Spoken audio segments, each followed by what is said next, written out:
Sebelum kita lanjutkan perbincangan, kita akan coba lihat terlebih dahulu saham-saham pilihan yang direkomendasikan oleh Bapak Yosep Kebetua Simanjuntak untuk perdagangan esok hari. Dapat Anda saksikan juga di layar televisi Anda, ada 4 saham yang direkomendasikan. Ada Arto, pemirsa, direkomendasikan buy on weakness, support dan resistennya dapat Anda saksikan juga di layar televisi Anda. Selain Arto ada BMTR, kemudian juga perbankan Big Cap, BMRI dan BBRI juga direkomendasikan. Tadi pun juga sempat disinggung ini sentimen dari kedua perbankan Big Cap ini. Tapi kita belum bahas secara lebih detail apa pertimbangan merekomendasikan keempat saham ini buy on weakness dari beberapa level support dan resisten yang dapat Anda saksikan juga di layar televisi Anda.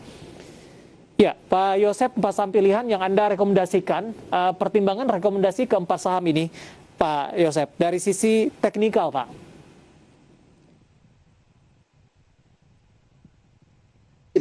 Terakhir saya di sesi ini juga saya merekomendasikan saham ini.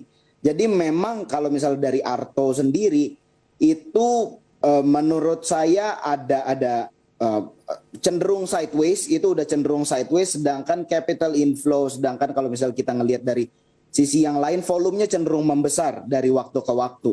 Jadi menurut saya nggak ada salahnya untuk kita coba manfaatkan, toh kalau misalnya kita ngelihat sentimen yang mendukung, yang mensupport dari kenaikan harga saham ini itu cukup besar. Jadi apalagi koreksi 2 hari ke belakang ini menurut saya bisa kita manfaatkan untuk buy on weakness di saham Arto.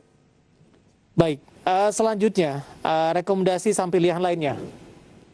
Untuk BMTR sendiri, kalau menurut saya BMTR ini cenderung sideways. Harganya sudah cukup lama, dari bulan Juli kalau nggak salah itu sudah bergerak cukup lama sideways di rentang 250 sampai 290.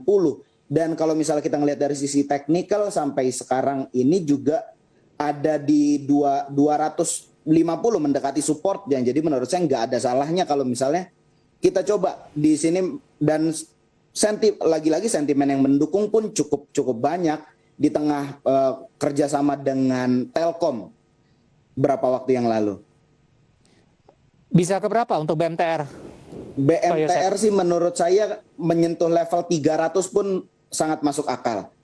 Oke, kemudian 2 saham pilihan lain dari perbankan Big Cap, PMRI dan BBRI, tadi pun juga Anda sudah berikan clue, ini juga termasuk untuk INA ini.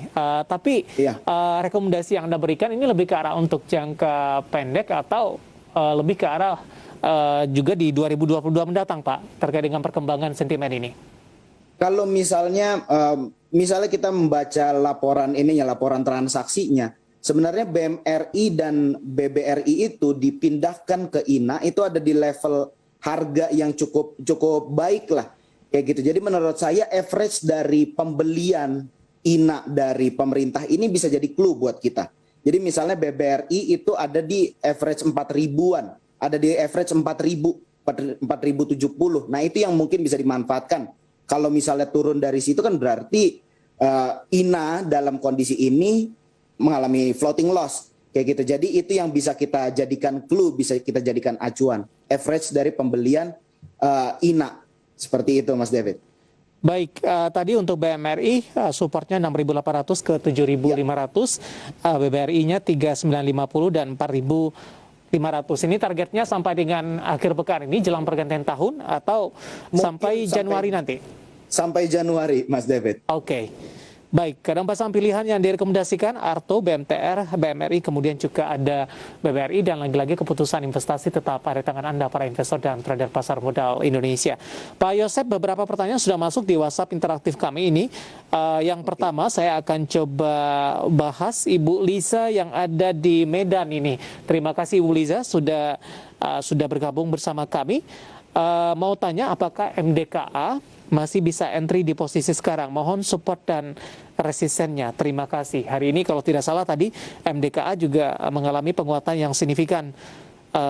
Pak Yosep, analisis sana untuk MDKA dengan penguatan yang terjadi masih direkomendasikan tidak, Pak? MDKA kalau menurut saya untuk entry ini cukup beresiko karena memang ini sudah dekat dengan level all time high-nya untuk MDKA. Mungkin bisa coba cek dari satu grup konglomerasi yang sama, ini kan di Saratoga Group juga MDKA, itu ada beberapa saham kok yang memang masih belum naik signifikan. Jadi mungkin bisa coba di sana kalau misalnya memang tertarik dengan konglomerasinya, bukan sektornya. Oke, MDKA sudah di 3970 menguat di 2,85%. Ini sudah hampir menyentuh ke level tertingginya. Artinya penguatan yang cukup signifikan, cukup beresiko ketika ambil posisi, rawan profit taking. Begitu Pak Joseph? Betul, rawan profit taking kalau menurut saya. Apalagi ini sudah dekat dengan angka psikologis juga. Kalau misalnya sampai 4.000 menurut saya ini mungkin bisa jadi alat untuk jualan lah. Ini rentan untuk profit taking menurut saya. Baik, dari Medan kita ke Purwokerto, Pak Yosep, ada Pak Ari. Terima kasih juga sudah bergabung bersama kami.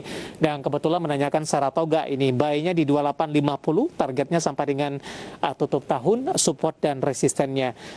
Posisi penutupan hari ini 2870 menguat di 5,51%, sudah cuan sebenarnya, ambil posisi di 2850. Targetnya untuk beberapa hari perdagang ke depan, penguatan masih terbuka cukup lebar tidak untuk Saratoga, Pak Yosep? Kalau menurut saya ini masih ada potensi lah, setidaknya sampai 3.000 menurut saya ini level yang possible untuk saham Saratoga sendiri. Kayak gitu, mengingat mereka satu grup memang lagi banyak, ya saya nggak tahu agenda di belakangnya seperti apa, cuman untuk grupnya sendiri itu memang lagi banyak yang harganya dinaikkan. Jadi menurut saya 3.000 level yang masuk akal. Baik, 2850 hold saja begitu ya Pak? Hold saja, dan sudah floating profit juga kan.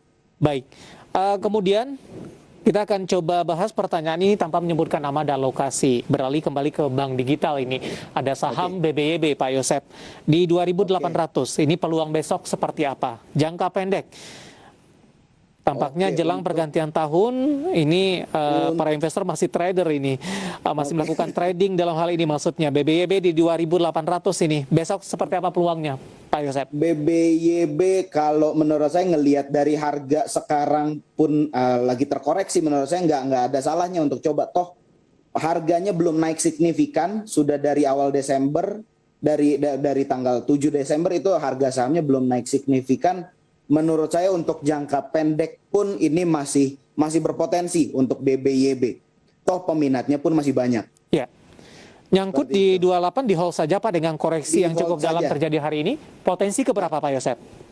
Kalau menurut saya BBYB sampai 2.900 sampai range 3.000 pun menurut saya masih possible untuk BBYB. Oke, jangan panik begitu ya dengan koreksi yang cukup dalam terjadi hari ini 2,86% di 2.720, punya ambil posisi di 2.800, masih direkomendasikan hold untuk BBYB dengan batasan support yang harus diwaspadai di level berapa Pak Yosep?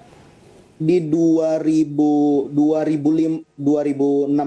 lah, 2.650 itu menurut saya cukup ini.